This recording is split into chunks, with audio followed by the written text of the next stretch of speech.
balik senyum, ada niat tulus di hati, melangkah maju, tak gentar menghadapi.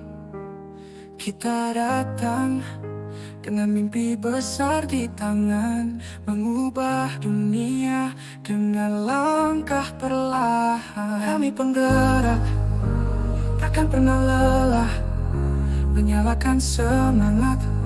Bersama kita bisa mengajar dengan cinta, mendidik dengan rasa.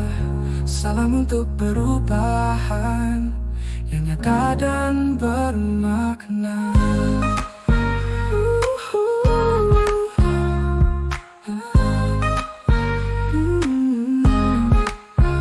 Berbagi ilmu di setiap detik yang ada, menjadi lentera di setiap jiwa muda. Dengan tekad kuat membangun masa depan, kami hadir di sini demi harapan. Kami penggerak, takkan pernah lelah, menyalakan semangat. Bersama kita bisa mengajar dengan cinta, mendidik dengan rasa. Salam untuk perubahan yang nyata dan bermakna. Nyata dan bermakna. Langkah kecil ini akan jadi besar nanti. Dengan hati yang tulus kita menebar bakti, takkan mundur walau badai menghadang. Bersama kita kuat, bersama kita menang. Yang terhormat Bapak Kepala SMP Negeri 1 Kandang Serang, yang terhormat rekan-rekan CGP Angkatan 11, yang terhormat rekan-rekan guru dan TAS yang hadir pada siang hari ini. Assalamualaikum warahmatullahi wabarakatuh. Waalaikumsalam warahmatullahi wabarakatuh. Alhamdulillahirrahmanirrahim. Marilah kita panjatkan puji syukur kehadirat Allah Subhanahu wa Ta'ala yang telah melimpahkan rahmat dan hidayahnya kepada kita semua, sehingga pada siang hari ini kita dapat berkumpul dalam keadaan sehat walafiat. Tidak lupa salawat serta salam marilah kita curahkan kepada Nabi besar Muhammad SAW, sehingga pada siang hari ini kita dapat bersama dalam acara diseminasi budaya positif yang akan disampaikan oleh calon guru penggerak Angkatan 11.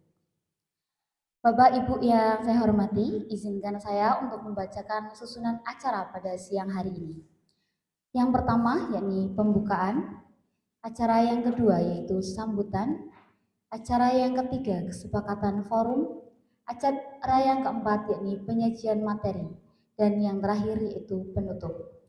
Untuk membuka acara pada siang hari ini, marilah kita baca basmalah bersama-sama. Bismillahirrahmanirrahim. Baik, semoga acara pada siang hari ini dapat berjalan dengan lancar tanpa suatu halangan apapun. Selanjutnya yaitu sambutan. Sambutan akan disampaikan oleh Bapak Kepala SMP Negeri 1 Kandang Serang yang akan diwakili oleh Wakil Kepala Bidang Kurikulum kepada Bapak Eko Budi Santoso. Waktu dan tempat kami persilahkan.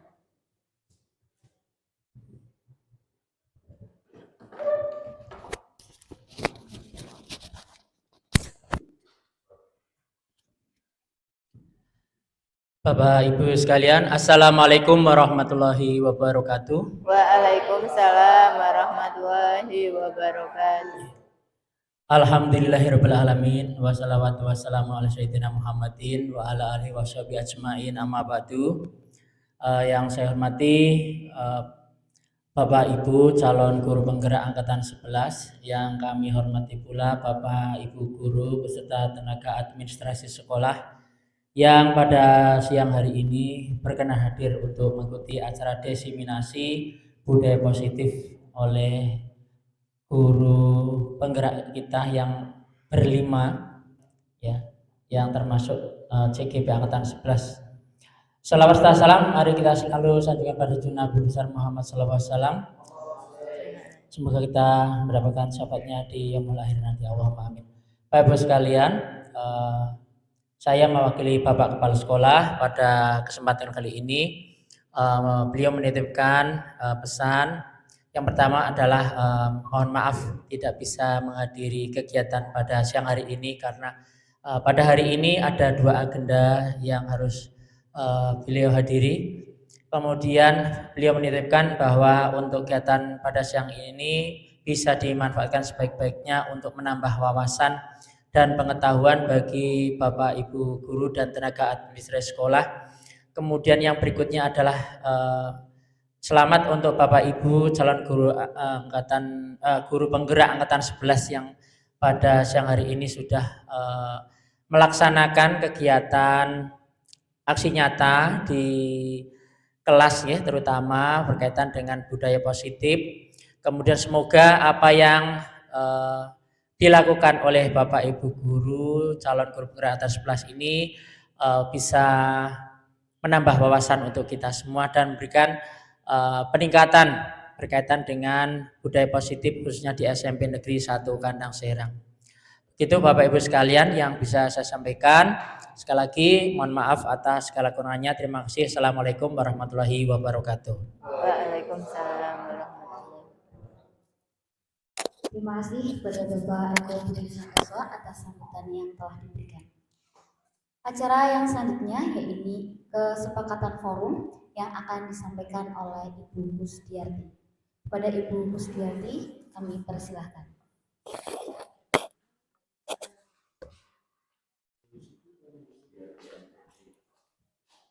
Amin. Assalamualaikum warahmatullahi wabarakatuh. Waalaikumsalam warahmatullahi wabarakatuh. Baik, Bapak Ibu yang terhormat, untuk forum kali ini mari kita sepakati ya, bisa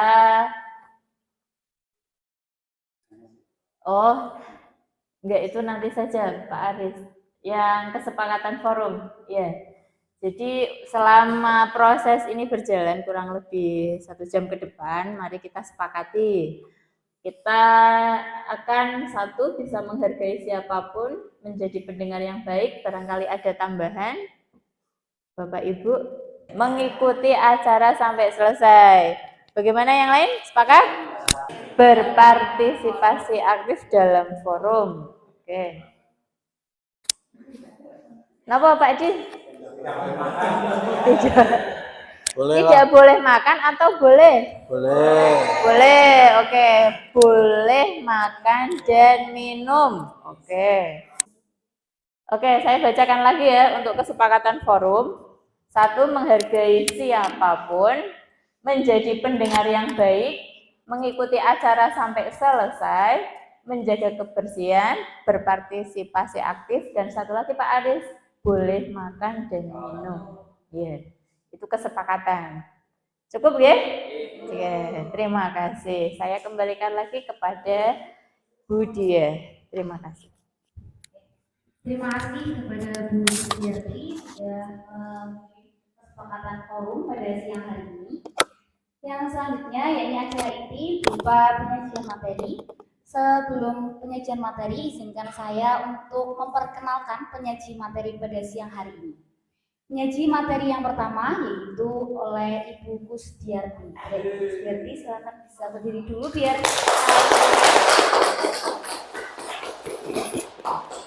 kemudian penyaji materi yang kedua oleh Ibu Unik Dwi Handayani.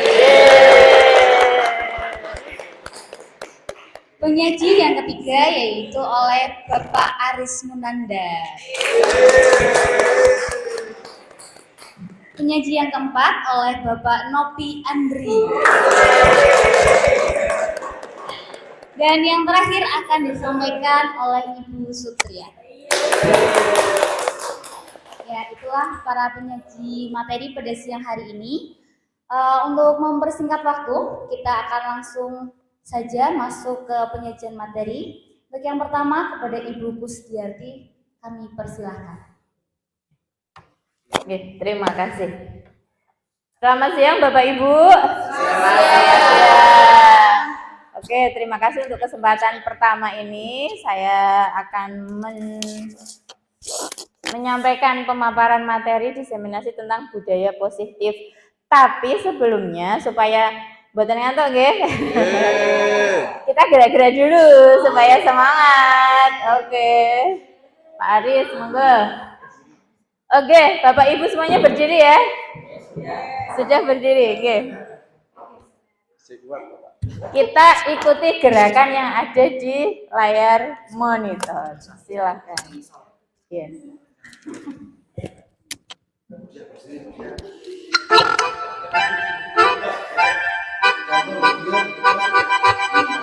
Ngalangin deh. 5, 4,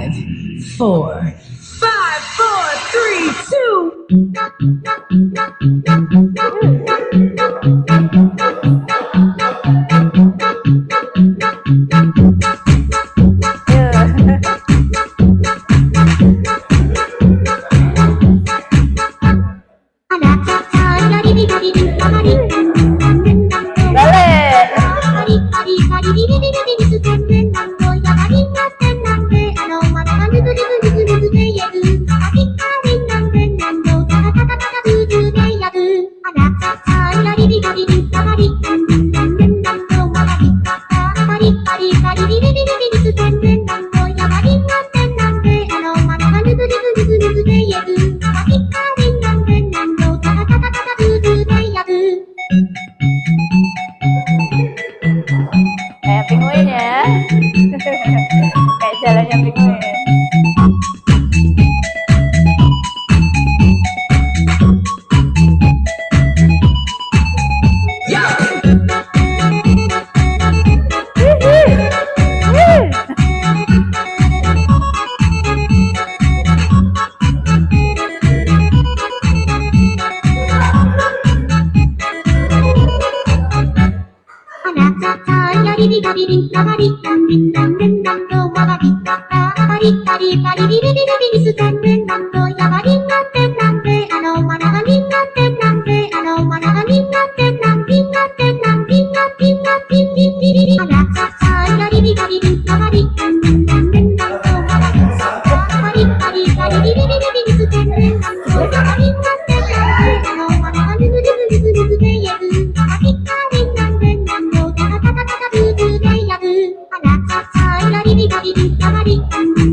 Terima kasih. Bagaimana Bapak Ibu?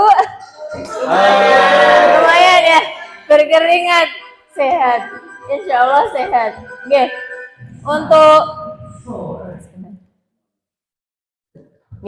Untuk budaya positif, kami mempelajari 6 modul. Masing-masing kami dari CGP nanti menyampaikan 1 modul untuk saya, yaitu budaya positif.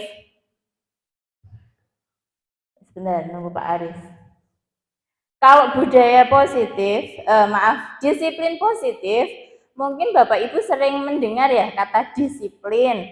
Tapi apa yang ada di benak Bapak Ibu sekalian ketika mendengar kata disiplin tersebut? Mematuhi peraturan, tepat waktu, tidak melanggar, kepatuhan, tidak melanggar. Semuanya betul. Jadi ketika kita mendengar kata disiplin, itu yang teringat kita, kaitannya adalah tentang kepatuhan, hukuman, tata tertib, peraturan, seperti itu. Nah, pada dasarnya kata disiplin itu sebenarnya belajar ya, belajar. Di mana Pak Arif bisa next. Nah, Ki Hajar Dewantara, Bapak Pendidikan kita, itu di situ memberikan kita wawasan yang begitu luas tentang kedisiplinan. Beliau mengutarakan begini, di mana ada kemerdekaan, disitulah harus ada disiplin yang kuat. Sungguh pun disiplin itu bersifat self-disiplin, artinya disiplin diri sendiri, betul.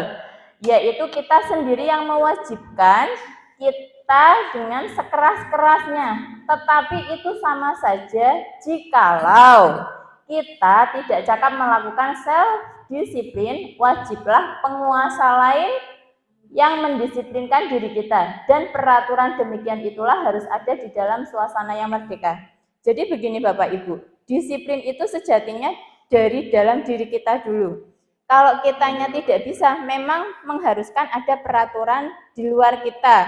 Seperti di sekolah itu berarti ada tata tertib, betul sekali. Lanjut Pak Aris. Nah, untuk disiplin positif di sini merupakan suatu cara penerapan disiplin yang mengajarkan anak untuk bertanggung jawab dan menumbuhkan kesadaran diri berdasarkan nilai-nilai kebajikan.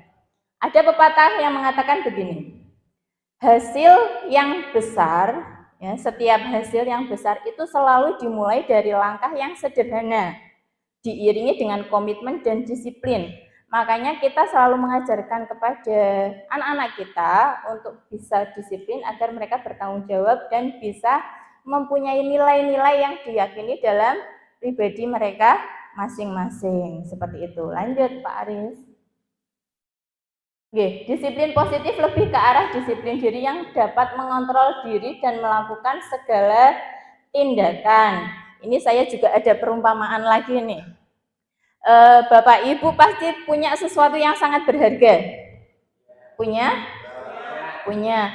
Ketika misalkan sesuatu itu kita dalam genggaman, kemudian ada orang lain yang meminta, kita bisa memberi atau bisa juga kita tidak mau memberi. Betul seperti itu? Siapa yang mengontrol? Diri kita sendiri, betul sekali. Jadi seperti itulah. Awal mula disiplin itu dari kontrol kita sendiri. Jadi kita akan membuka wawasan. Kita itu tidak bisa mendisiplinkan orang lain, ya. Kemudian bila kita ingin membuat kemajuan perlahan, sedikit-sedikit ubahlah sikap atau perilaku Anda. Jadi kalau kita ingin mengubah sesuatu, diri kita dulu yang diubah. Di sini ada teori kontrol yang kaitannya dengan tadi ya. Kita punya sesuatu yang berharga, siapa yang bisa mengontrol? Itu diri kita sendiri. Stimulus respon kelihatan enggak ya? Saya di tengah ya? Enggak ya? Pak Eko dan lain sebagainya. Di sini, oke. Di sini ada stimulus respon, kemudian ada juga teori kontrol. Stimulus respon itu yang bagaimana? Ini pandangan sebelum kita belajar tentang disiplin positif dari diri kita dulu ya. Jadi mungkin dari kita, Bapak Ibu guru semuanya, termasuk kita, terkadang masih memandang sesuatu kebutuhan itu kita sama, punya kebutuhan yang sama. Padahal kebutuhan masing-masing orang itu berbeda. Kemudian, semua orang melihat hal yang sama. Kadang kita membuat paradigma, misalkan nih ada murid yang membuat kesalahan. Terkadang kita sesama itu, ya itu si A salah. Udah, semuanya memandang dia salah, tanpa kita tahu penyebab dia melakukan sebuah kesalahan. Jadi sebetulnya setiap orang itu memiliki gambaran yang berbeda-beda. Kemudian kita mencoba mengubah orang agar berpandangan sama dengan kita. Nah, ini juga terkadang kita masih melakukannya juga. Kita seperti diskusi dengan teman kita untuk membuat satu pandangan yang sama, bahwa si A itu salah. Nah, itu juga sebetulnya tidak betul, sehingga kita akan mengubah diri kita sebagai guru bahwa semua perilaku memiliki tujuan. Siswa yang menurut kita berbuat kesalahan, belum tentu menurut siswa itu salah, karena mereka punya tujuan tertentu, seperti itu. Kemudian orang lain bisa mengontrol saya. Nah, dari analogi tadi ya, contoh tadi, bahwasanya hanya kita yang bisa mengontrol diri kita sendiri. Kemudian dihubungkan dengan saya bisa mengontrol orang lain. Tidak bisa ya Bapak Ibu. Contoh, Bu Ainun punya uang nih 50.000. Bu Ainun, ayo uangnya 50.000 buat jajan aja. Bisa enggak saya mengontrol Bu Ainun? Tidak bisa. Bu Ainun bisa mengontrol sendiri. Jadi kita tidak bisa mengontrol orang lain. Pemaksaan adalah pada saat bujukan gagal.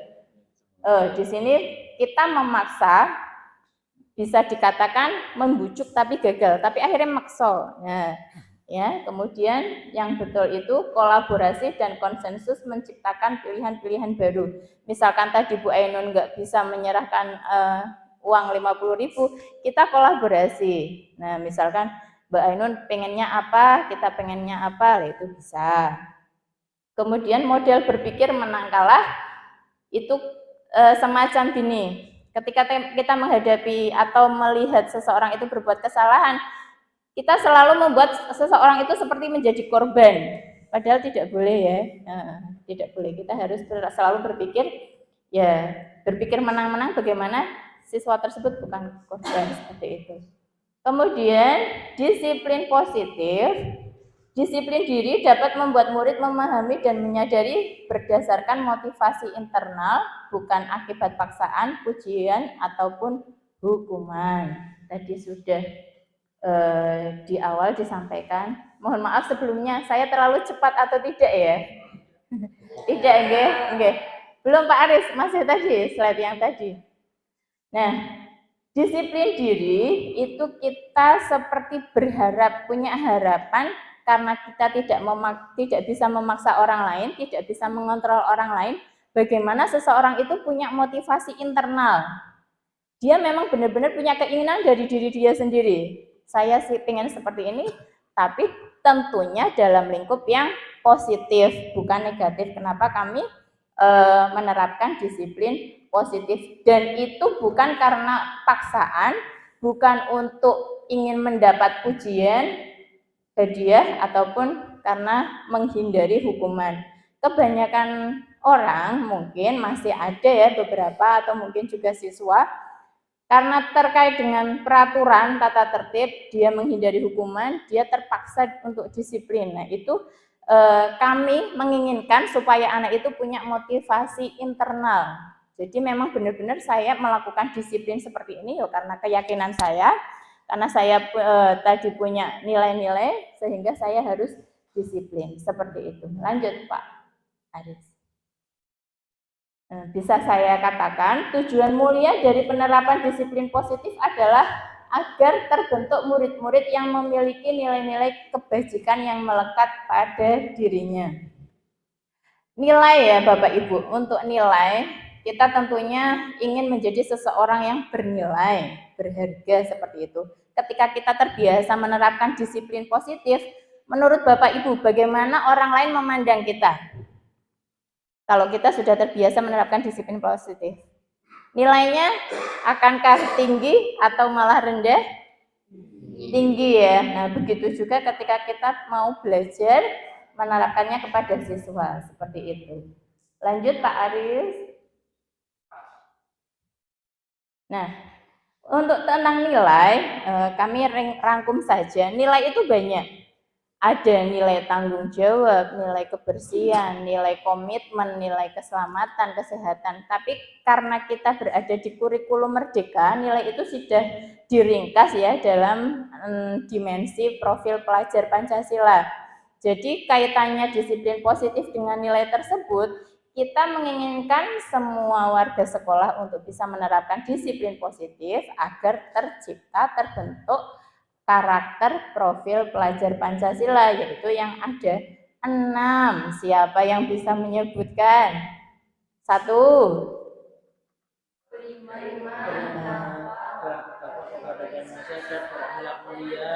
2. 3. 4. 5. 6. Itu juga kita harus bisa menanamkan dalam diri kita dulu ya Bapak Ibu ya. Lanjut Pak Aris. Nah, Dari pemaparan tadi, Bapak Ibu, ini sesuai dengan alurnya begitu, alurnya. Jadi rahasia kedisiplinan itu tadi adalah motivasi. Tentunya motivasi yang utama tadi yang dari dalam motivasi internal, intrinsik, diri sendiri, betul sekali. Ketika seseorang telah termotivasi, kedisiplinan akan terbentuk dengan sendirinya. Sepakat, setuju atau tidak ini Bapak Ibu? Setuju, nggih? Nggih. Mungkin itu saja. Nggih Pak Aris, sudah? Oke, itu pemaparan dari saya mengenai disiplin positif. Barangkali nanti ada yang mau ditanyakan bisa di sesi tanya jawab. Dari saya sekian, terima kasih, mohon maaf atas segala kekurangan. Wassalamualaikum warahmatullahi wabarakatuh.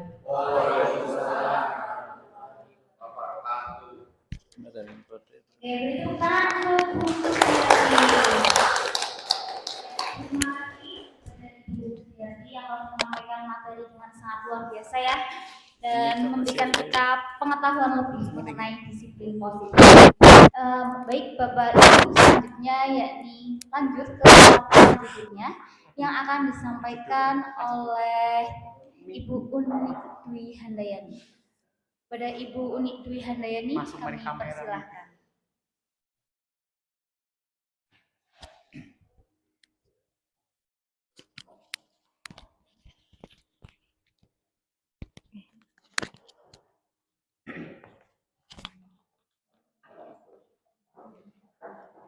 Bapak Ibu, kita lanjutkan. Masih semangat?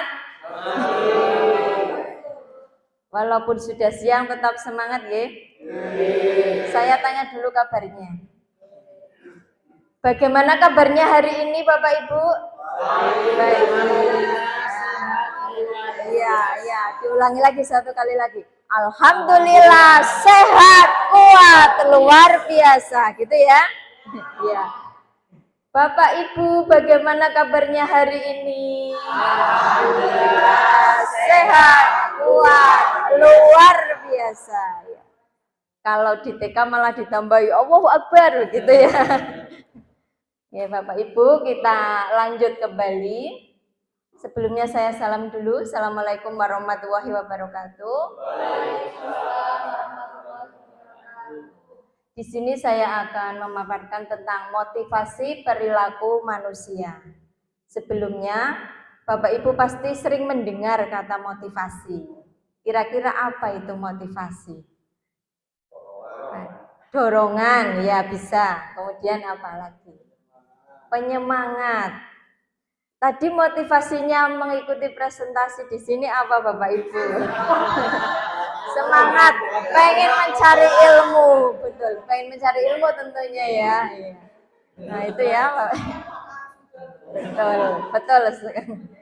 Jadi motivasi itu dorongan yang muncul dari diri seseorang ketika mau melakukan sesuatu. Jadi sesuatu itu pasti ada motivasinya, ada niatnya.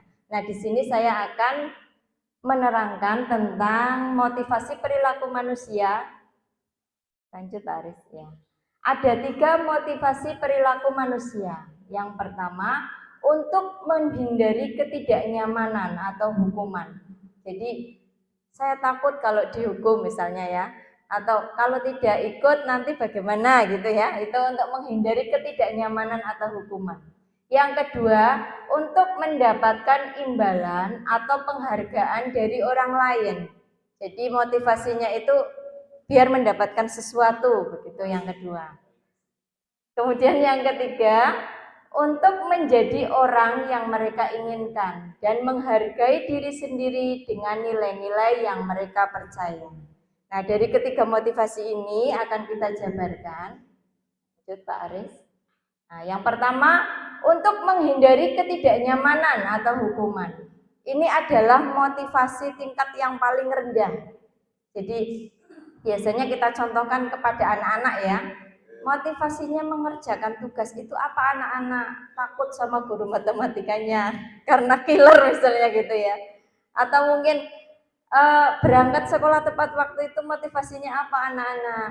Takut sama guru BK biar tidak dihukum, takut dengan hukuman. Nah, ini motivasi yang terendah, ya, dimana biasanya orang yang motivasi perilakunya untuk menghindari hukuman atau ketidaknyamanan akan bertanya apa yang akan terjadi apabila saya tidak melakukannya. Jadi ada rasa takut, ada rasa nanti jangan-jangan seperti ini, seperti itu.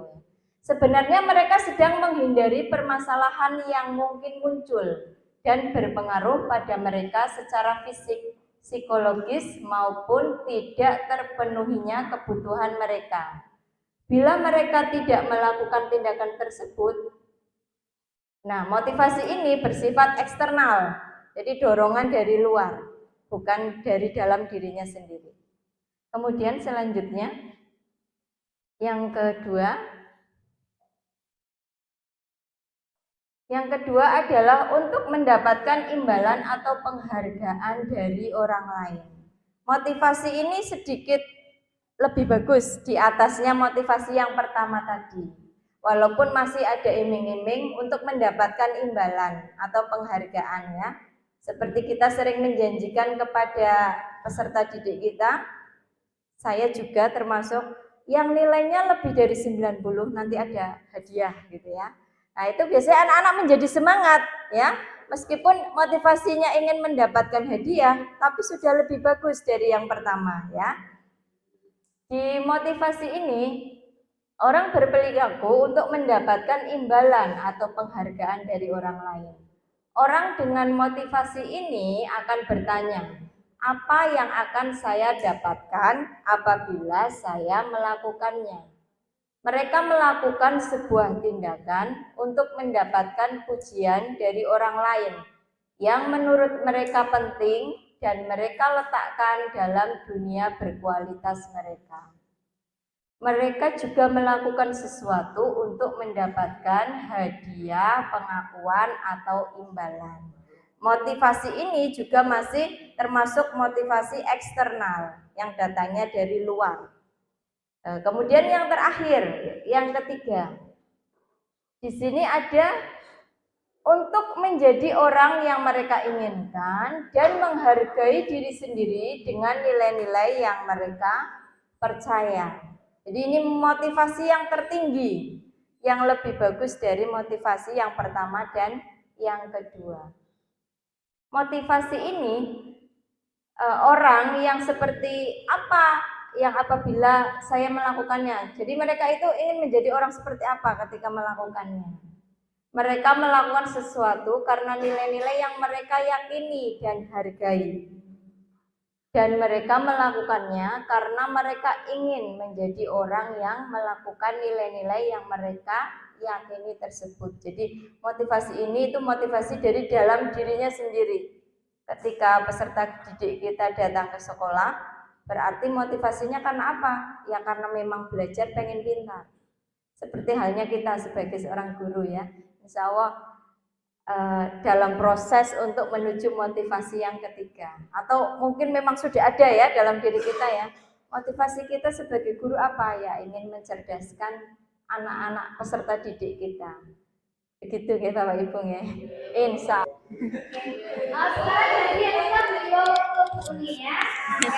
Diberi W, diberi O, diberi W. Wow, oke. Luar biasa Bu Uni. Oke. Selanjutnya kita lanjutkan pada pemateri yang ketiga, yaitu Bapak Aris Munandar. Pada Bapak Aris Munandar kami persilahkan.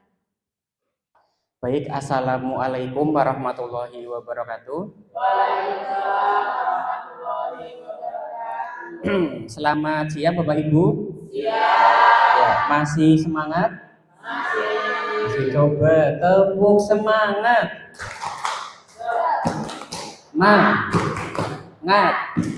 Semangat. Oke, baik. Pada bagian ketiga saya akan memaparkan tentang keyakinan kelas, ya Bapak Ibu. Baik, Di kelas Bapak Ibu kan wali kelas nggih, ada yang wali. Saya mau tanya dulu, apa sih keyakinan kelas itu?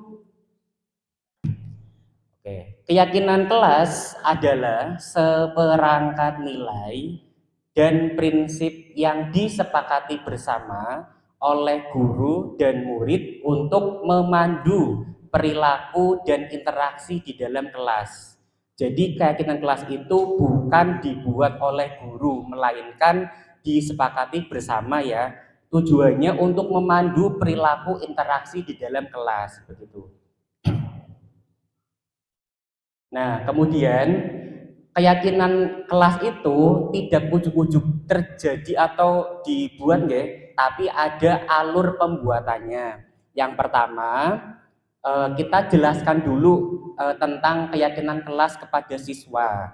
Kemudian yang kedua yaitu mempersilahkan murid-murid di kelas untuk bercurah pendapat tentang peraturan yang perlu disepakati di sekolah atau di kelas. Jadi keyakinan kelas itu berawal dari sebuah aturan kelas. Misalnya apa Bapak Ibu? Tidak boleh makan. Oh iya, tidak boleh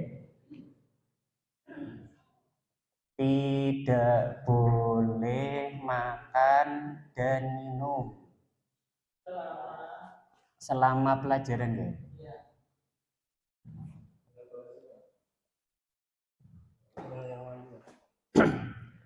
Tidak boleh makan dan minum selama pelajaran. Yang kedua, biasanya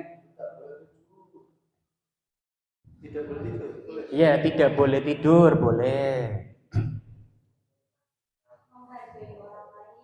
Menghargai orang lain. Biasanya kalau tugas gimana Bapak Ibu? Mengerjakan tugas tepat waktu. Satu lagi mungkin.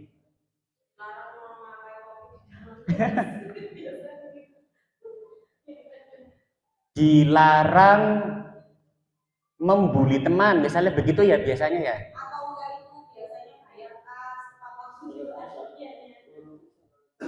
Oh mungkin gitu Pak. Oh gini, dilarang membuang sampah sembarangan.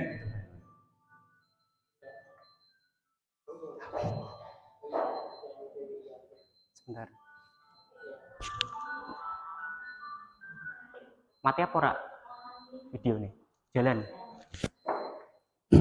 Baik. Jadi ketika pertama kita tanya dulu ke siswa tentang peraturan apa yang perlu dilakukan atau tidak dilakukan oleh siswa dan oleh guru ya. Kemudian tahap ketiga yaitu susunlah keyakinan kelas sesuai prosedur keyakinan kelas. Gantilah kalimat yang bentuknya negatif menjadi kalimat positif. Saya beberapa di kelas masih melihat, mungkin tahun lalu ya, kita belajar bersama bahwa keyakinan kelas itu dibuat menggunakan kalimat positif. Nah, kira-kira kita lihat di sini mana yang masih dalam bentuk kalimat negatif. 1, 2, dan 5. Ya, nah jadi kita membuat keyakinan kelas itu tidak boleh menggunakan kalimat negatif. Ya, kira-kira untuk agar diubah menjadi kalimat positif, kalimatnya bagaimana? Yang pertama. Nah, bisa makan dan minum di luar kelas, begitu ya. Baik, yang kedua, tidak tidur di luar. Yang kedua mungkin berpartisipasi aktif selama pelajaran, begitu enggak? Ya mungkin berpartisipasi aktif gitu ya selama pembelajaran. Kemudian yang ketiga menghargai orang lain sudah positif ya, sudah. Yang keempat mengerjakan tugas tepat waktu, sudah. Nah yang kelima dilarang membuang sampah sembarangan, kita ubah ke kalimat positif. Iya, buanglah sampah pada tempatnya.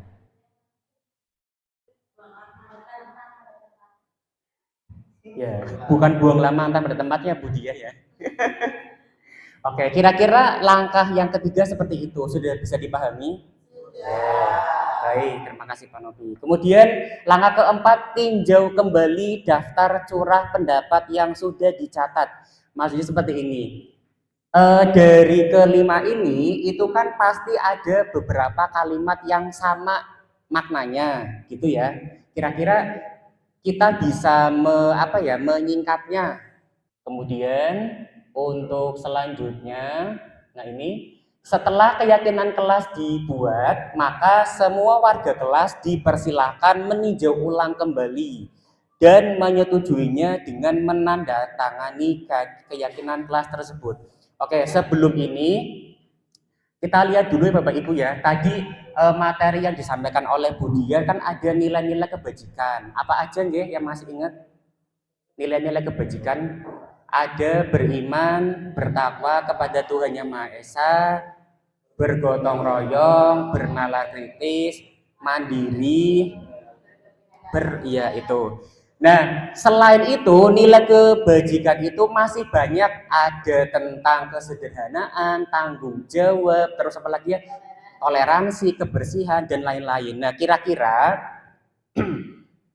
Bapak Ibu pernah lihat nggak di Google atau di YouTube ada kesepakatan kelas terus begini, misalkan ini, mengerjakan tugas tepat waktu.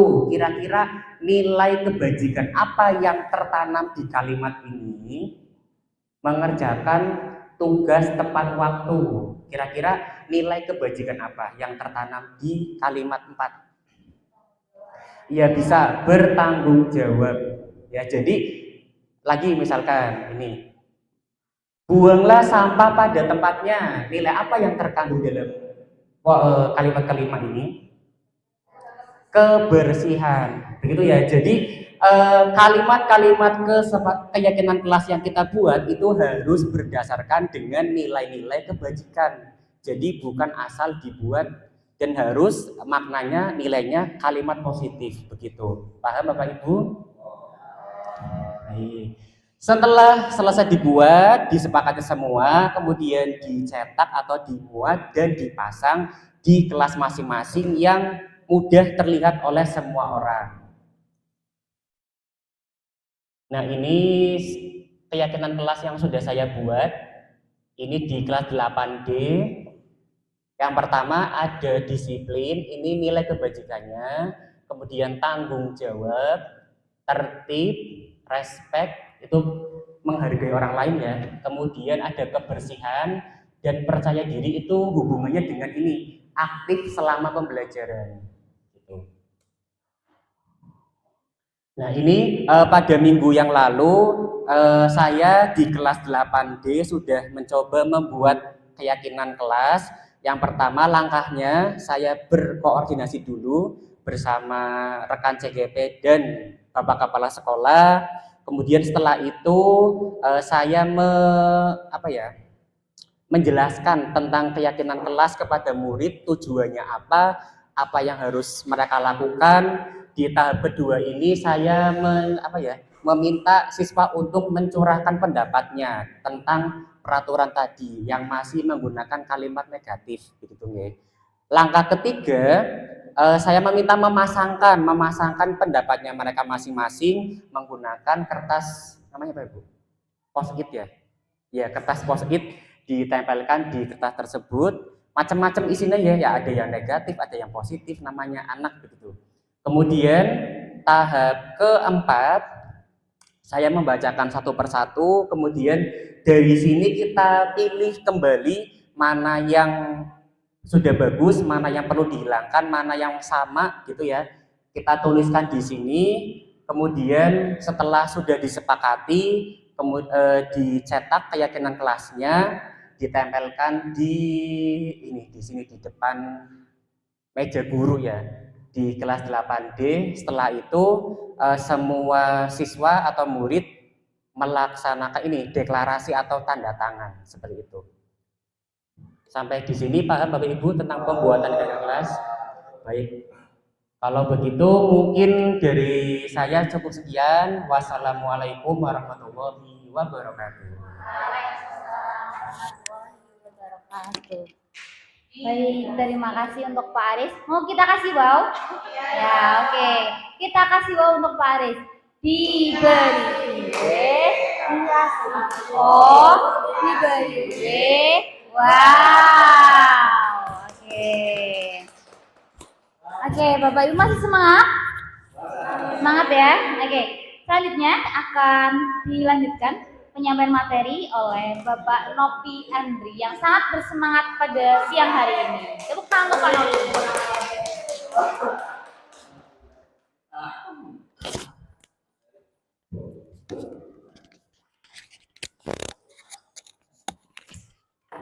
Cek. Terima kasih Ibu Diah sebagai moderator hari ini yang tampil begitu prima. Gitu ya Bu ya. Terima kasih Bapak Ibu. Assalamualaikum warahmatullahi wabarakatuh.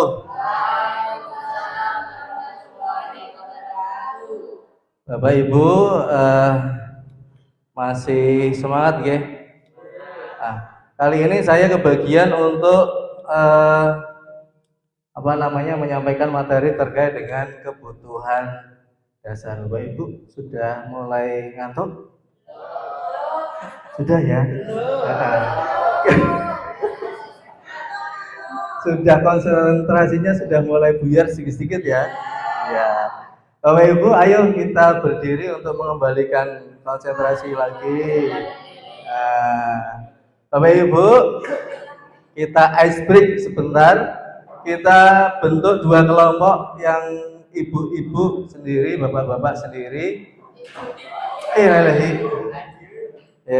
Masing-masing menghadap ke depan Bu, Bapak Ibu, sambil pegang pundaknya.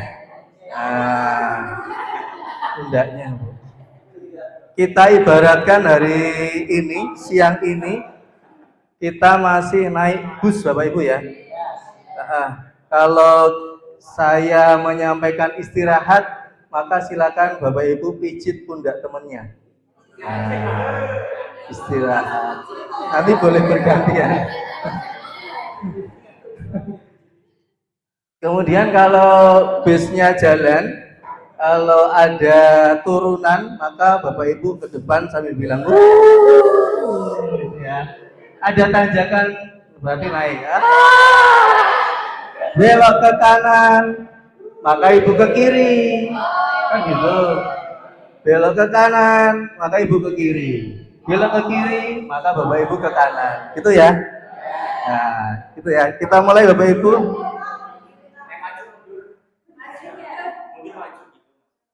Enggak, cuma turunan, tanjakan, belok kiri, belok kanan, istirahat.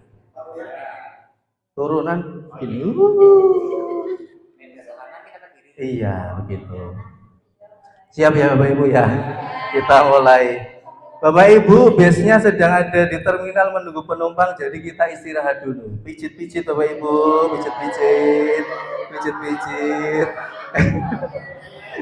Boleh bergantian, yang belakang ke depan, yang depan ke belakang, boleh gantian. Boleh gantian. Boleh Bapak Ibu. Bapak Ibu, base-nya penuh, mari kita berangkat. Ya, kita akan melewati sebuah. Bapak Ibu boleh menghadap ke depan lagi. Ya.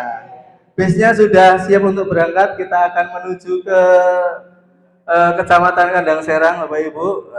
Mari kita berdoa supaya base-nya bisa berjalan dengan lancar dan selamat.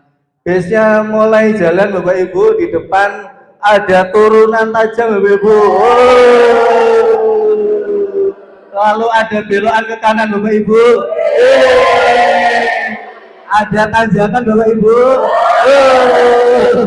Ada belok ke kiri Bapak Ibu. Istirahat Bapak Ibu, istirahat.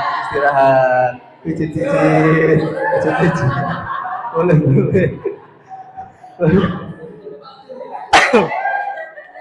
Boleh. Boleh istirahat dulu Bapak Ibu. Kita boleh balik gantian. Jalan lagi Bapak Ibu, ada tanjakan. Ada turunan. Belok ke kanan. Belok ke kiri. Terima kasih Bapak Ibu, perjalanan sampai terima kasih. Base-nya sudah sampai dengan selamat Bapak Ibu.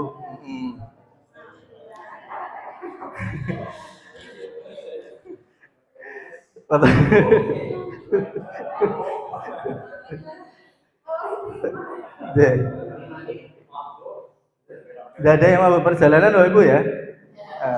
Istirahat itu yang enak, paling enak itu dipijit-pijit itu. Bapak Ibu, kita mulai terkait dengan kebutuhan dasar manusia. Mengapa kita perlu memahami kebutuhan dasar manusia?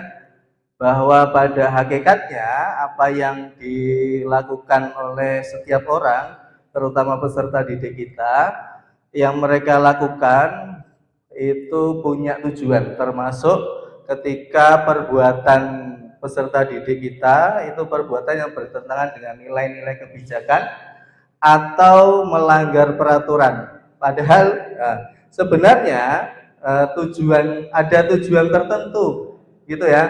Dan dalam hal itu sebenarnya perilaku itu dikarenakan karena mereka gagal untuk memenuhi kebutuhan dasar mereka.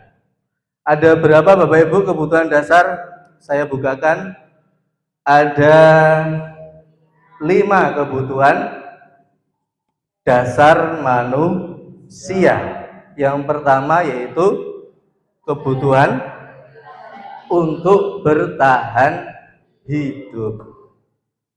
Yang kedua ada kebutuhan terkait dengan kasih sayang dan rasa diterima. Lalu ada juga tentang kebutuhan akan penguasaan. Lalu yang keempat ada kebutuhan tentang kebebasan, dan yang terakhir yang kelima ada kebutuhan tentang kesenangan. Masih belum dong ya? Nah, mari kita lanjutkan. Pertanyaan pemantik begini Bu, saya kenal Ibu Diah. Ibu Diah ini wali kelas. Diah yang sana Bu, ya, yang baru saja ketua OSIS, mantan ketua OSIS. Pertanyaan begini Bu, ada sebuah kondisi. Ibu Diah ini wali kelas 7A di SMP Pelita Hati, sedang bingung. Bingung kenapa Ibu Diah? Ibu Diah bingung menghadapi ulah salah satu muridnya di kelas, ya, yang bernama Doni. Beberapa anak di kelas 7A ini mengeluhkan Doni yang seringkali meminta bekal. Bekal makan siang mereka diambil secara paksa oleh Doni. Nah, pertanyaannya, jika Bapak Ibu menghadapi situasi seperti yang dihadapi Ibu Diah, apa yang Bapak Ibu lakukan? Lalu, menurut Bapak Ibu, kira-kira apa alasan Doni melakukan itu, dan kebutuhan dasar apa yang sedang berusaha dipenuhi oleh Doni? Ada yang mau berpendapat? Bapak Ibu, Pak Aris misalnya, monggo Pak Aris.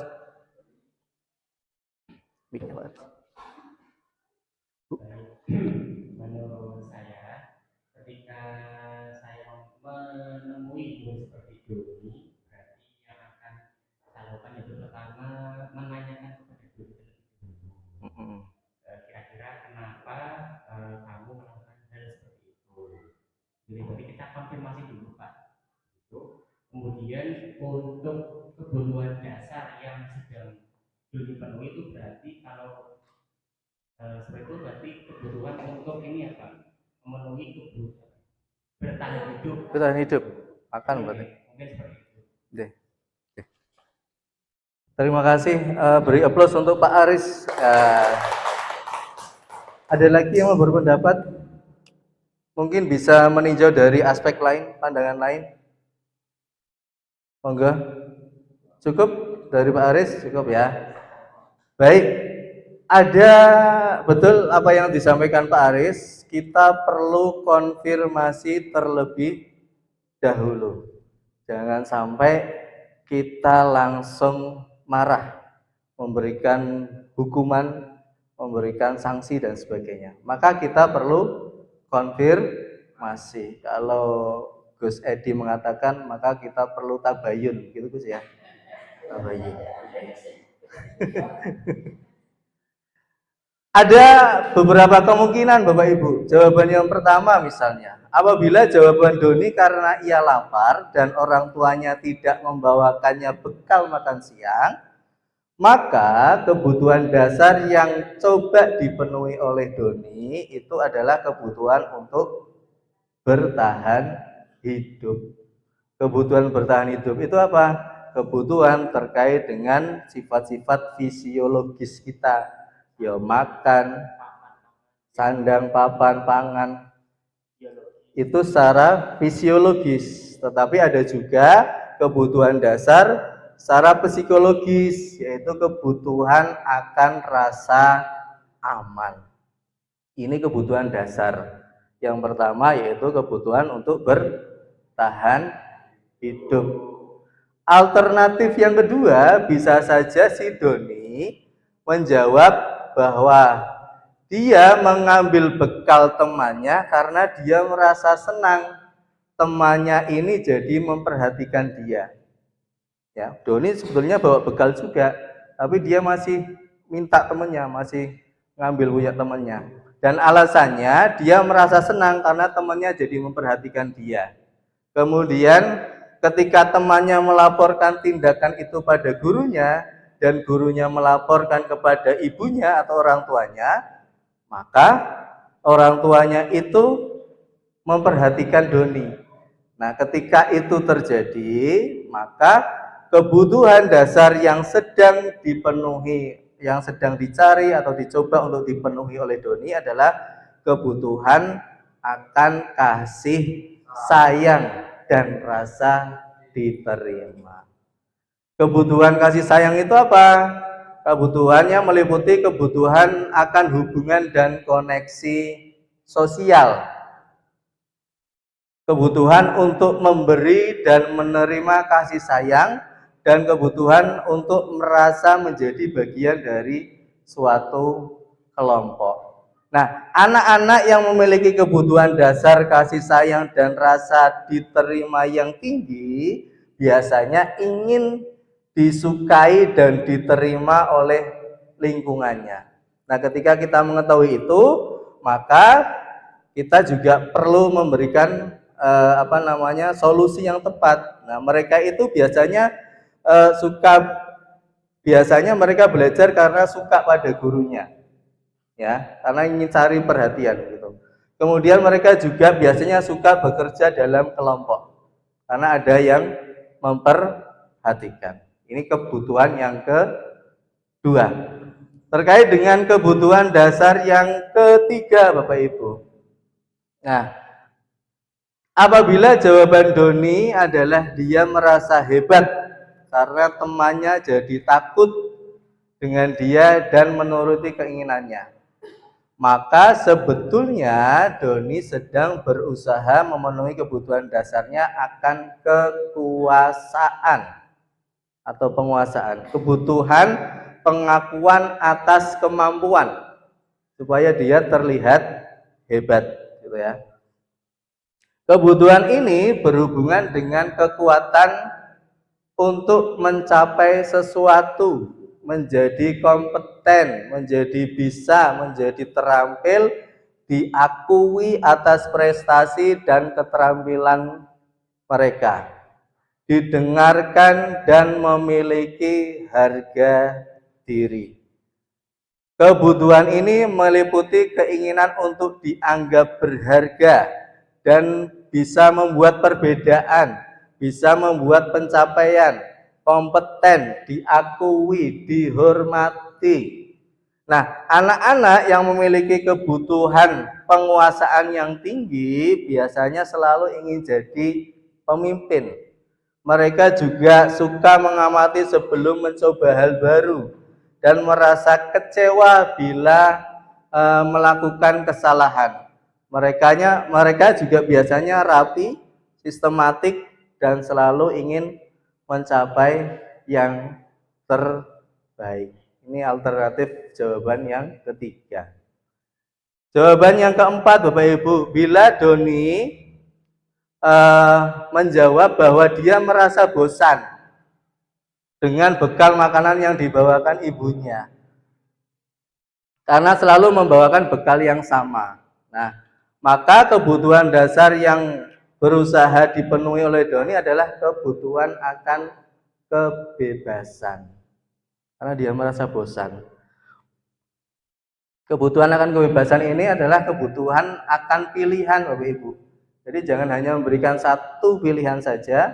Ketika kita memberikan satu pilihan, maka cenderung peserta didik juga akan merasa bosan. Kebutuhan untuk bebas memilih adalah kebutuhan akan kemandirian, otonomi, memiliki pilihan dan mampu mengendalikan arah hidup seseorang. Anak-anak dengan kebutuhan kebebasan yang tinggi menginginkan pilihan. Jadi bukan hanya satu saja, tapi mereka ingin pilihan. Ya, maka perlu banyak bergerak, suka mencoba-coba, tidak terlalu terpengaruh orang lain dan senang mencoba hal baru dan menarik. Begitu. Kemudian yang terakhir, Bapak Ibu, kebutuhan dasar yang kelima, bila Doni menjawab bahwa ia melakukannya karena iseng saja gitu ya, karena menganggap menikmati ekspresi wajah teman-temannya yang kesal, karena diambil makanannya, dan menurut dia ekspresi teman-temannya yang kesal itu lucu. Nah, ketika hal ini terjadi, maka kebutuhan dasar yang berusaha dipenuhi oleh Doni adalah kebutuhan akan kesenangan, yaitu kebutuhan untuk merasa senang.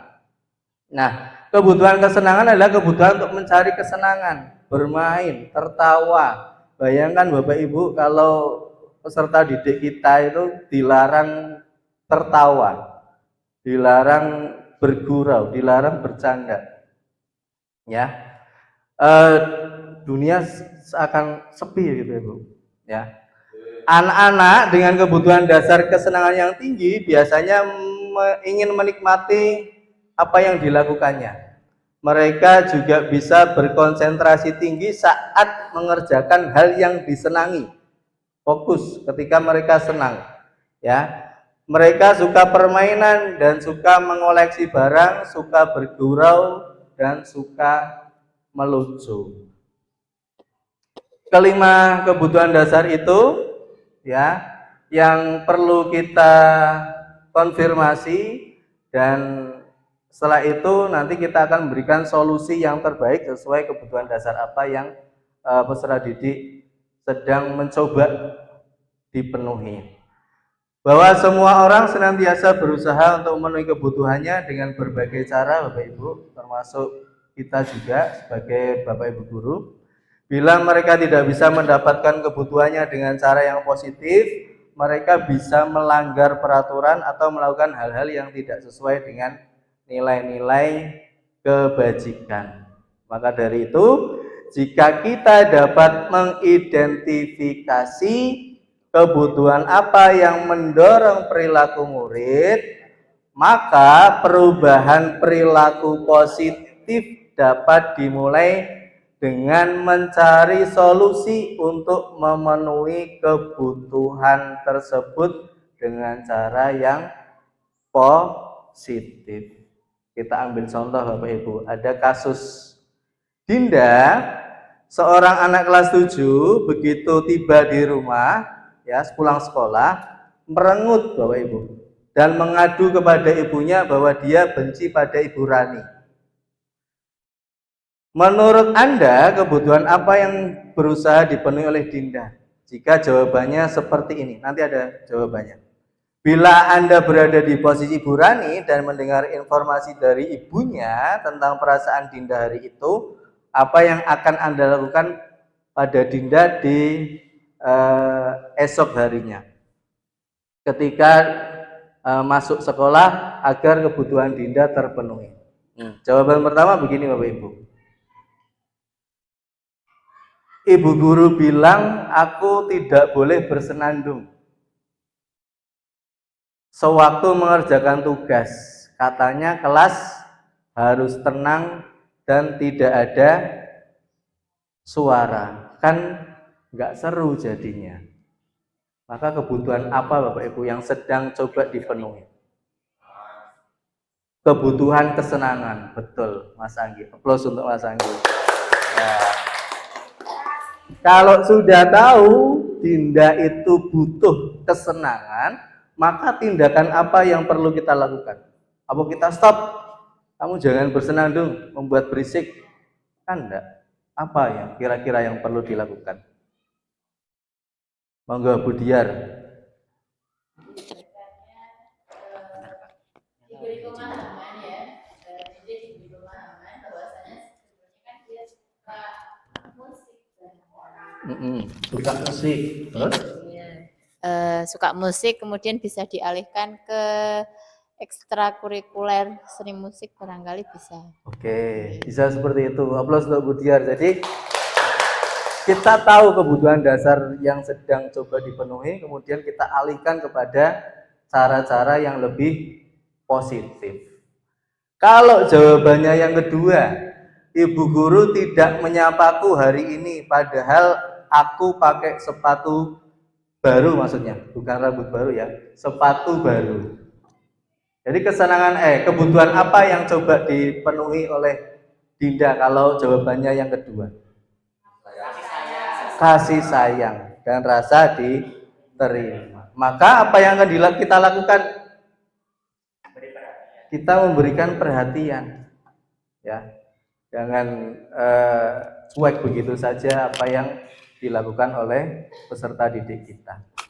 Yang ketiga, kalau jawaban si Dinda, aku bosan, masa belajarnya cuma gitu-gitu aja, dengerin ibu guru saja. Jadi gurunya itu cuma ceramah saja gitu ya, sehingga Dinda bosan.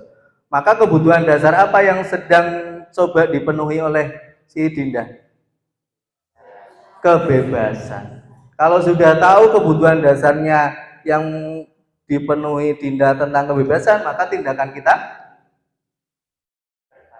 memberikan pilihan, memberikan variasi kegiatan belajar, bukan hanya satu saja metode yang kita pakai. Dan terakhir, ketika jawabannya aku sebel, gambarku tidak rapi, malah ibu guru menunjukkan ke teman-temanku di depan kelas, maka kebutuhan apa yang sedang dicoba dipenuhi oleh Dinda? Tentang penguasaan, ya. Apa tindakan kita selanjutnya? Iya, memberi apresiasi sekecil apapun, ya, kebaikan atau hal-hal yang baik yang sudah dilakukan oleh peserta didik. Gambar peserta didik jelek, tidak sesuai harapan kita, apakah kita akan ngomong gambarmu jelek gitu? Kan enggak.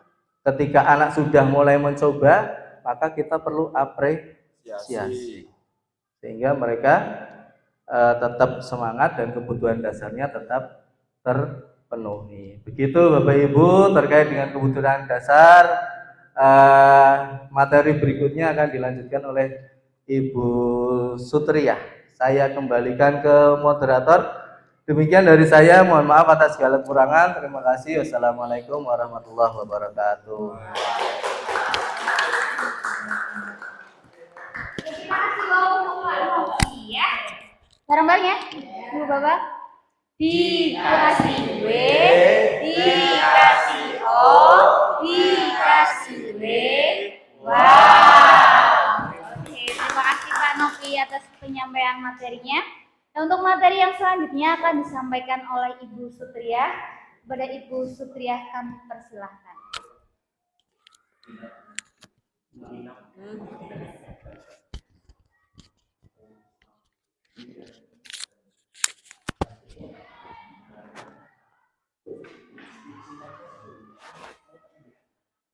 Assalamualaikum warahmatullahi wabarakatuh. Masih semangat kan? Semangat. Bapak Ibu, tadi kan sudah ice breaking, saya enggak usah ya? Ya. Saya menyapa saja. Bagaimana hari ini ya Ibu? Alhamdulillah sehat. Luar biasa. Masih semangat ya? Semangat. Ya, saya di sini akan membawakan materi tentang posisi kontrol. Ya. Tentunya Bapak Guru yang ada di sini selama mengajar akan menghadapi berbagai masalah yang pernah kita hadapinya. Nah, di sini nanti kita akan melihat apakah Bapak Ibu guru di sini dalam mengajar mendapatin siswa yang berperilaku seperti terlambat atau lupa membawa buku paket. Pernah Bapak Ibu? Pernah. Banyak sekali ya. Tentunya sudah dialami ya. Sehingga kita langsung saja nanti memperlihatkan suatu video. Salam bahagia Ibu dan Bapak guru hebat. Dalam penerapan disiplin positif restitusi, salah satu program yang dikembangkan adalah 5 posisi kontrol. Di sini akan membahas 5 posisi kontrol ya. Adalah proses perjalanan seorang pendidik agar dapat mengenali dirinya. Pada video, untuk lebih memahami kelima posisi tersebut, mari kita saksikan kasus Naren yang terlambat hadir 20 menit di sekolah dan melihat bagaimana kelima posisi kontrol dalam menghadapi masalah tersebut. Mari Bapak Ibu kita tonton videonya tentang siswa bernama Naren terlambat masuk sekolah 20 menit.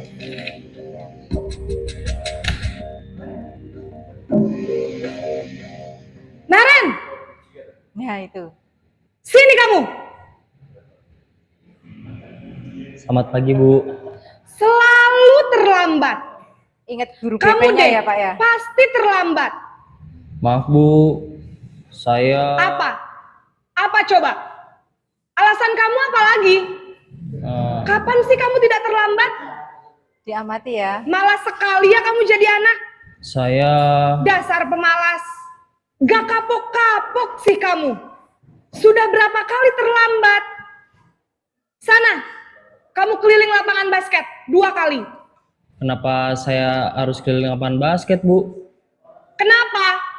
Kamu mau lawan ibu? Berani-beraninya jawab. Sudah terlambat, masih berani jawab pula. Sekarang, keliling lapangan basket 5 kali sekalian. Biar kapok. Cepat. Pergi sana ke lapangan basket. Iya.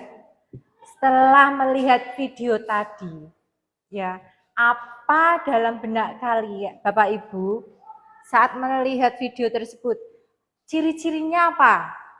Salah satu di antara Bapak Ibu yang bisa memberi pendapat? Ya silakan Pak Novi. Ini Bu, ini. Ya, makasih. Ingin kurang dekat. Terima kasih tadi video singkat yang pertama. Tadi berarti bu gurunya memberikan hukuman, Bapak Bu ya? Iya. Bu gurunya memberikan hukuman.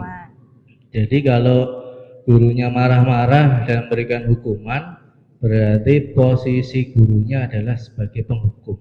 Ya. Menurut saya seperti itu, Bu. Matur nuwun. Terima kasih, kita beri aplaus sama Pak Novi. Luar biasa ini buat Pak Novi. Iya, tadi menurut video tadi itu berarti gurunya itu memberi hukuman, suruh keliling lapangan.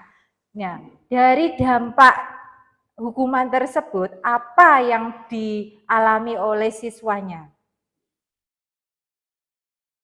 kan tadi sebagai dihukum sama bu gurunya. Nah, siswanya itu perasaannya gimana saat dapat hukuman gitu? Kesel. Iya, silakan Bu Ainun. Jangan nyanyi. Perasaan siswanya pasti tentunya kesel, dan biasanya siswa itu apa ya, dendam Bu. Iya. Iya, pasti ada rasa dendam sama kecewa kok. Apalagi tadi kan kayaknya mau apa namanya, memberi alasan apa, menjelaskan. Tapi kan lah belum dijelaskan sudah dipotong dan main hukum seperti itu. Ya, terima kasih Bu Ainun.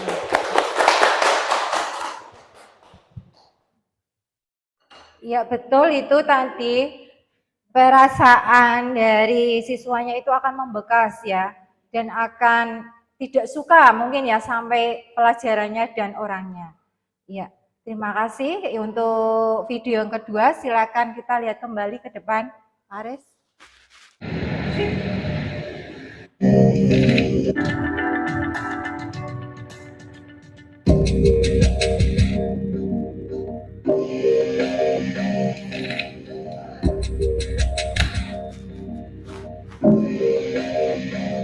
Naren!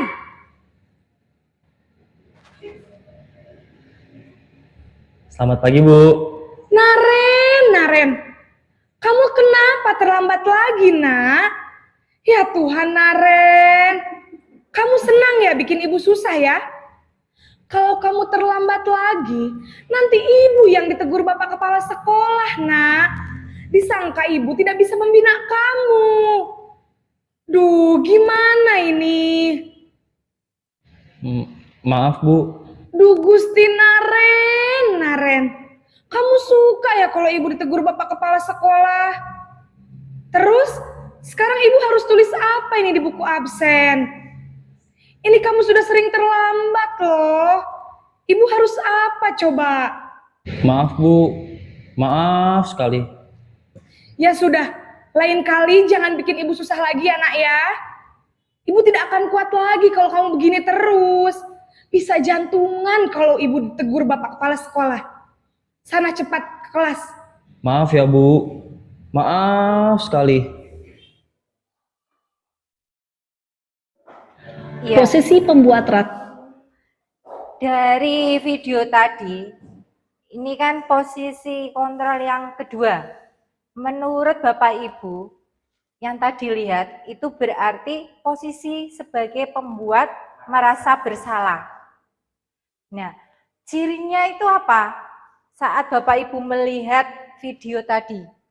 Ya, Bumi? Ya. Silakan Bumi. Untuk indikator gurunya tadi mengatakan apa begitu ya, Bu? Iya. Ya. Bagaimana ini Naren? Bagaimana dengan Ibu? Mungkin apa yang harus Ibu tulis gitu ya. Iya. Jadi membuat si anak itu merasa bersalah begitu. Jadi gurunya ini memelas gitu ya untuk dikasihani agar Naren itu bisa berubah. Sebenarnya membuat rasa bersalah ini juga kurang bagus ya, Bu. Iya. Ya. Terus untuk anaknya mungkin si anak ini bisa merasa rendah diri akhirnya, Bu. Iya, jadi pesimis, merasa bersalah dan ya kurang semangat. Ya. Mungkin seperti itu, Bu. Ya. Terima kasih Bu Uni atas penjelasannya.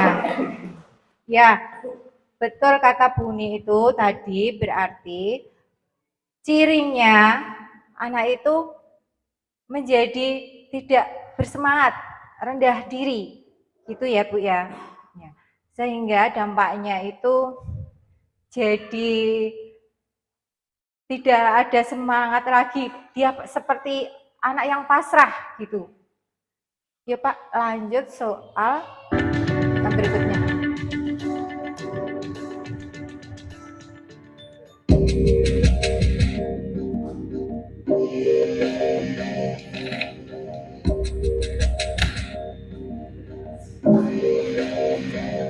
Naren! Aduh, katanya Naren, aduh. Selamat pagi, Bu.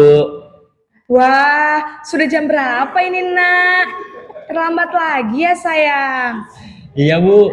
Habis Ibu saya lupa bangunkan saya, Bu. Kamu malah menyalahkan ibu kamu. Kamu bukannya anak yang larinya paling kencang. Kok terlambat sih? Iya, Bu. Saya memang terlambat bangun tadi. Jadi, biarpun saya lari kencang, tetap gak kekejar, Bu. Ya sudah sana. Nanti lain kali larinya lebih kenceng lagi ya. Biar gak terlambat lagi. Bikin seneng ibu. Demi ibu. Bisa kan? Bisa lah, Bu. Ya sudah sana masuk kelas. Ibu beresin urusan absen kamu. Kamu ini ada-ada saja.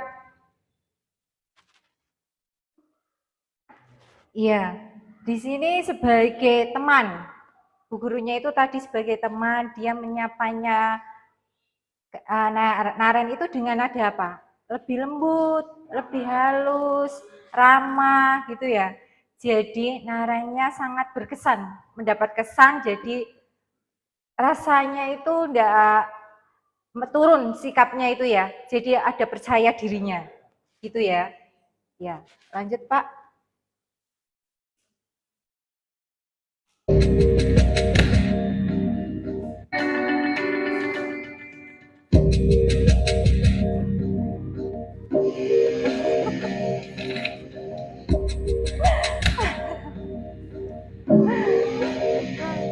Naren!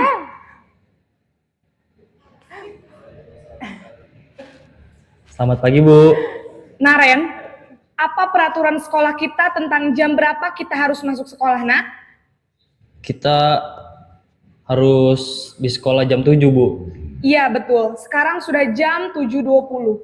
Naren sudah tahu konsekuensinya jika terlambat hadir. Paham, Bu.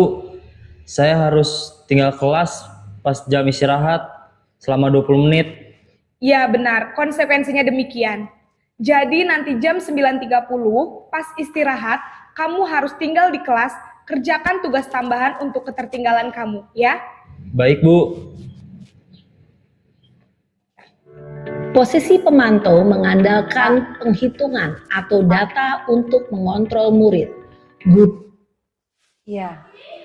Tadi melihat video dengan posisi pemantau atau sebagai monitor.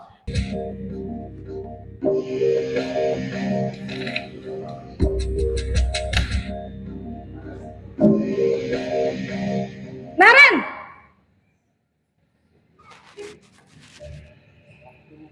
Selamat pagi, Bu. Selamat pagi, Naren. Maaf, Bu. Saya terlambat. Iya, sekolah masuknya jam 7, sekarang sudah jam 7.20. Jadi sekarang bagaimana ini, Naren? Maaf, Bu. Saya lupa setel alarm saya semalam. Baiklah, menurut kamu, keyakinan sekolah yang mana yang perlu kamu tingkatkan? Menghargai diri sendiri dan orang lain mungkin ya, Bu. Setuju. Jadi, apakah Naren meyakini prinsip saling menghormati tersebut? Iya, Bu. Saya meyakininya. Apakah Naren bersedia memperbaiki masalah keterlambatan ini? Bersedia, Bu. Bagaimana kamu akan perbaiki masalah keterlambatan ini? Saya akan coba untuk tidak lupa menyetel alarm saya, Bu. Baik, kalau Naren lupa menyetel alarm di rumah, ada orang yang kira-kira bisa bantu mengingatkan tidak? Ada, Bu. Kakak saya, Kak Ema. Ada lagi selain Kak Ema? Selain Kak Ema, ada ibu saya. Baik, jadi yang mengingatkan Naren adalah Kak Ema dan ibu kamu ya? Kira-kira akan mulai setel alarm kapan nih, Naren? Setelah pulang sekolah, akan segera saya lakukan. Baik, jadi Naren akan setel alarm untuk bangun besok pagi dan akan diingatkan oleh kakak dan ibunda Naren ya. Ada lagi yang mungkin perlu dilakukan, Naren? Agar tidak terlambat bangun lagi. Tidak ada, Bu. Baik, Naren. Terima kasih untuk kerjasama kamu. Sekarang kamu perlu kembali ke kelas untuk belajar. Baik, Bu. Terima kasih. Iya, tadi ini video yang terakhir ya, yaitu dia sebagai manajer. Bu gurunya itu mau ngasih tahu sama Naren, dia akan apa, Bapak Ibu? Dia akan tidak mengulangi lagi keterlambatannya. Dia akan bertanggung jawab dan memperbaikinya. Gitu ya? Iya. Nah, dari tadi 5 video tadi kita bisa menyimpulkan bahwa ada 5 posisi kontrol, yaitu yang pertama tentang menghukum, yang kedua sebagai pembuat merasa bersalah, yang ketiga itu sebagai teman, yang keempat sebagai pemantau, dan kelima sebagai manajer.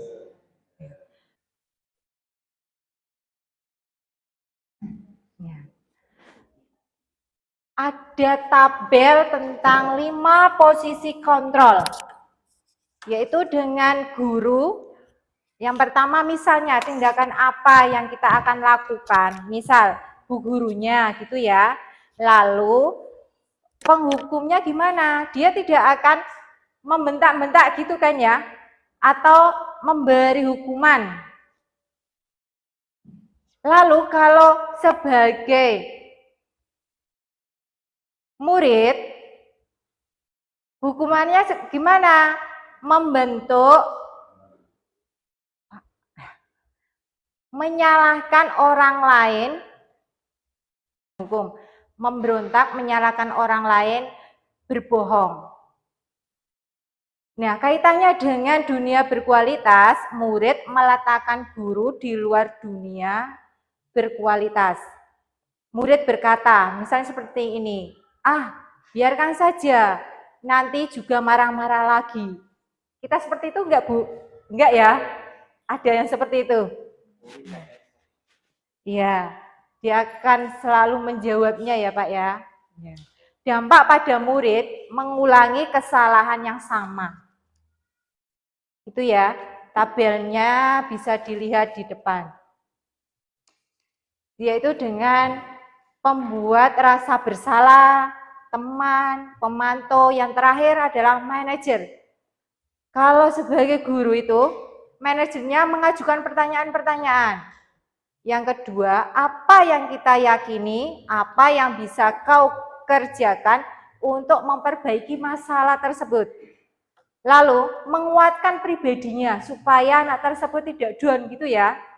Jadi, merasa bahwa ada percaya dirinya pada anak tersebut.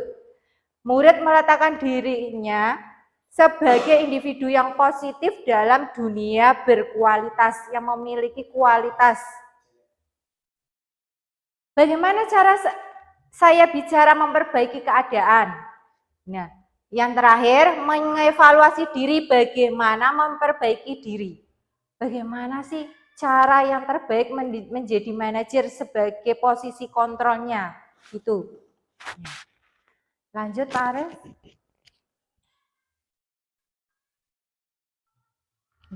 Di antara tadi ada 5 posisi kontrol. Menurut Bapak Ibu, yang paling atau lebih bagus di antara 5 tersebut yang mana? Yang manajer. Iya. Ya, pendapatnya manajer. Nah, sebagai manajer, guru di sini itu sama muridnya itu sebagai apa? Dia memfasilitasi, dia berdiskusi, dan dia akan mencari solusinya, tidak langsung menghukum seperti yang pertama penghukuman itu ya Bu ya, video Pak. Ya. Itu lanjut Pak. Nah, posisi kontrol selain itu, posisi manajer itu ada hubungan dengan segitiga restitusi yang nanti akan dibawakan dengan Bapak Aris Munandar. Sekian dari saya. Wassalamualaikum warahmatullahi wabarakatuh. Waalaikumsalam warahmatullahi wabarakatuh. Oke, kita sekarang mau untuk menyusun ya. Oke. Dikasih O, dikasih W. Wow. Oke. Ya Bapak Ibu, masih ada satu materi lagi yang akan disampaikan, yaitu tentang segitiga restitusi yang akan disampaikan oleh Bapak Aris. Kepada Bapak Aris, kami persilakan. Baik, terima kasih Bapak Ibu, kembali lagi bersama saya. Di bagian terakhir ini saya akan memaparkan tentang segitiga restitusi. Mungkin ini hal yang baru nih bagi Bapak Ibu. Yang pertama tentang pengertian restitusi. Restitusi adalah proses kolaboratif yang mengajarkan murid untuk mencari solusi atas masalah dan membantu murid berpikir tentang orang seperti apa yang mereka inginkan dan bagaimana mereka harus memperlakukan orang lain, gitu. Nah, tahapan restitusi itu ada 3 Bapak Ibu. Yang pertama yaitu menstabilkan identitas. Yang kedua yaitu validasi tindakan yang salah. Yang terakhir yaitu menanyakan keyakinan. Ini ada 3 tahapan yang akan kita ulas sekarang. Yang pertama, menstabilkan identitas. Di sini dilakukan berdasarkan prinsip bahwa membuat kesalahan adalah bagian dari proses pembelajaran yang nantinya akan menggeser identitas gagal ke arah identitas sukses. Gitu. Jadi ketika kita menemukan atau menemui murid yang bersalah, itu kita tidak langsung menyalahkannya, tetapi menjadi itu adalah bagian dari proses pembelajaran.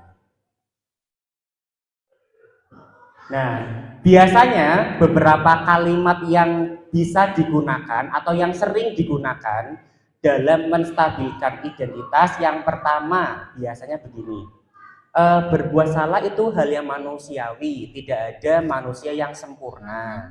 Kemudian kita pasti bisa menyelesaikan permasalahan ini. Kemudian Bapak Ibu tidak tertarik mencari siapa yang salah, tapi kita di sini mencari solusi bersama. Kemudian lagi, kalau kamu menyalahkan dirimu sendiri terus menerus, apakah kamu bersikap baik pada dirimu sendiri? Nah, ini biasanya pertanyaan-pertanyaan yang dilontarkan seseorang kepada muridnya dalam menstabilkan identitas. Kemudian tahapan berikutnya yaitu validasi tindakan yang salah. Di sini dilakukan berdasarkan prinsip bahwa setiap perilaku berupaya memenuhi suatu kebutuhan tertentu. Tadi sudah dijelaskan oleh Bapak Novi Andri bahwa semua hal yang dilakukan oleh manusia itu adalah untuk memenuhi kebutuhannya. Jadi ketika kita menemui seorang murid, kita harus cari tahu atau tanya alasan terlebih dahulu, gitu ya. Nah, sehingga guru atau orang tua akan bergeser dari pemikiran stimulus respon menjadi proaktif yang mengenali tujuan dari setiap tindakan. Seperti tadi ya di kasusnya Naren, ketika guru berposisi sebagai manajer, kita tanya dulu apa alasan mengapa Naren terlambat sekolah, seperti itu misalnya. Nah, kalimat yang bisa digunakan atau yang biasanya digunakan yaitu kamu pasti punya alasan mengapa melakukannya. Tadi ya, yang video Naren. Kemudian apa yang penting bagi kamu? Selanjutnya, kamu boleh tetap berusaha menjaga sikap itu, tapi tambahan sikap yang lain yang baru, tambahkan. Kemudian, maukah kamu belajar cara lain untuk mendapat yang kamu butuhkan tanpa harus memukul? Dihitung ya. Kemudian tahapan selanjutnya yaitu menanyakan keyakinan. Menanyakan keyakinan dilakukan dengan memberi pertanyaan-pertanyaan bermakna kepada murid atau anak untuk memunculkan motivasi secara intrinsik atau dari dalam. Sehingga murid tersebut mampu mengaitkan keyakinannya dengan tindakan yang salah. Pada video Naren tadi sudah betul ibu gurunya sudah menanyakan apa keyakinan yang kita percaya di sekolah atau di kelas kita. Kemudian Naren menjawab tadi menghargai orang lain, gitu ya. Nah, dari keyakinan yang sudah Naren percayai, kemudian disambungkan atau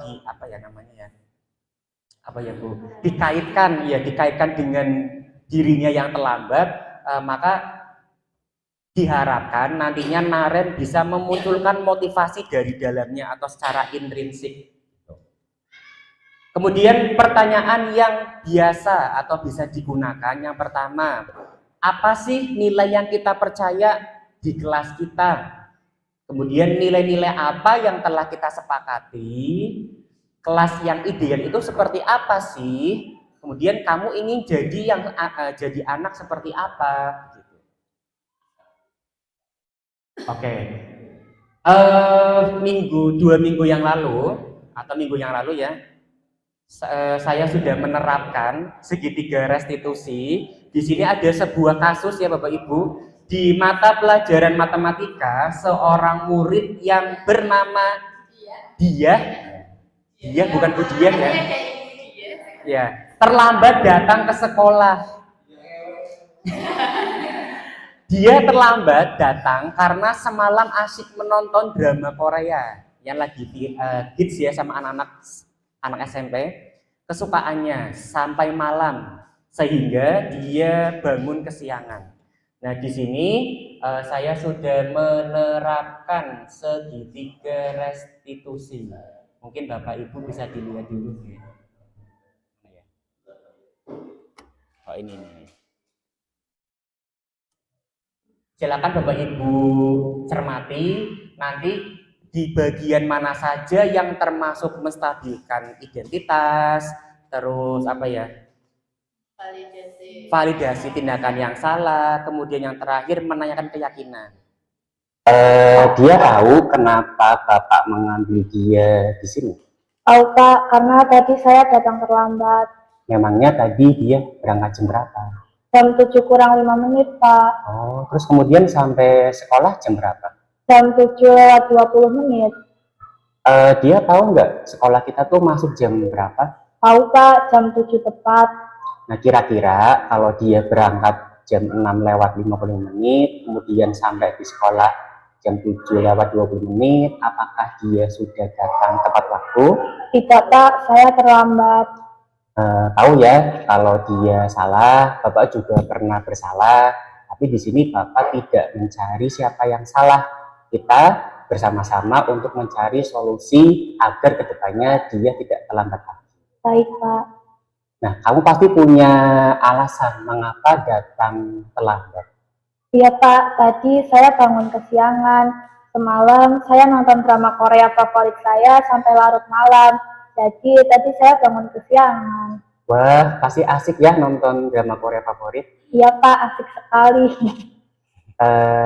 Bapak mengerti, tapi gara-gara keasikan nonton drama Korea malah jadi lupa waktu ya, dan sekarang malah dia terlambat datang ke sekolah. Iya Pak, maaf. Nah, kira-kira datang terlambat ke sekolah itu memenuhi keyakinan kelas kita yang sudah disepakati bersama? Ya Pak, saya melanggar keyakinan kelas kita. Dia masih ingat tidak dengan keyakinan kelas kita? Masih Pak, datang tepat waktu, menghormati guru dan sesama teman. Baik, nah jika dia masih ingat keyakinan kelas kita, lalu langkah-langkah apa lagi agar dia tidak terlambat lagi? Tidur lebih awal, dan bila ingin menonton drama Korea favorit, nanti pada bila hari libur. Bagus sekali. Nah, kira-kira kapan akan dilaksanakan? Mulai hari ini, Pak. Bagus. Bapak doakan semoga dia menjadi anak yang lebih baik lagi, kemudian menjadi anak yang disiplin, mematuhi peraturan sekolah. Terima kasih ya, Dia. Iya, Pak. Terima kasih. Stabilkan identitas.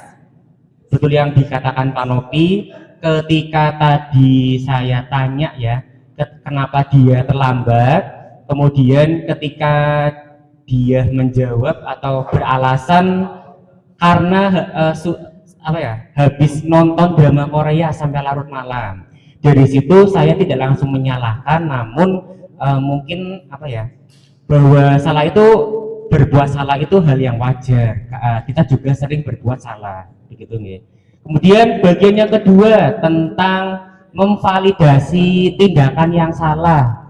Dianya sendiri sudah mengakui bersalah. Kemudian saya juga tanya ya, betul ya dia bersalah gitu. Berarti kan kedua belah pihak itu saya dan dia sudah menyadari ya, ibaratnya muridnya juga sudah menyadari bahwa dia bersalah. Tadi benar sekali. Oh iya, mengingat kembali kesalahannya apa, kemudian saya dan dia sudah ibaratnya oh betul ya itu salah. Nah intinya kayak gitu, biar siswa itu sudah menyadari bahwa itu salah. Itu tahap yang kedua. Kemudian yang ketiga, menanyakan keyakinan. Itu mungkin yang gampang ya, ketika saya bertanya tindakan yang dia lakukan itu sudah melanggar keyakinan kelas kita yang mana gitu. Nah dia kan menjawab hadir tepat waktu gitu. Jadi ketika kita mengkonfirmasi suatu tindakan atau perilaku murid, kita perlu menerapkan segitiga restitusi. Tadi apa Bapak Ibu? Yang pertama ada menstabilkan identitas, yang kedua validasi tindakan yang salah, yang ketiga menanyakan keyakinan. Begitu. Saya harap di sini Bapak Ibu untuk kedepannya ketika menemukan kesalahan atau perbuatan atau tindakan murid yang mungkin tidak sesuai dengan peraturan atau keyakinan, marilah Bapak Ibu kita bersama-sama untuk menerapkan segitiga restitusi. Mungkin cukup sekian pemaparan dari saya. Kurang lebihnya mohon maaf. Wassalamualaikum warahmatullahi wabarakatuh.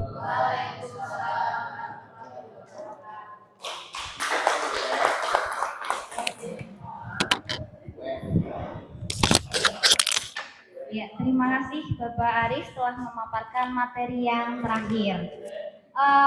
Penyampaian materi sudah selesai, kemudian apakah akan dilanjutkan dengan tanya jawab? Sudah ya, sudah langsung ya. Tadi pada waktu pemaparan langsung tanya jawab. Berarti untuk kegiatan penyampaian materi pada siang hari ini kita anggap selesai ya Bapak dan Ibu. Berikutnya kita menuju ke acara yang terakhir, yaitu penutup. Untuk menutup acara pada siang hari ini, marilah kita baca hamdalah bersama-sama. Alhamdulillahirrahmanirrahim. Baik, terima kasih Bapak Ibu atas partisipasinya mengikuti diseminasi budaya positif oleh calon guru penggerak angkatan 11. Terima kasih. Dari saya mohon maaf apabila ada kesalahan. Wassalamualaikum warahmatullahi wabarakatuh.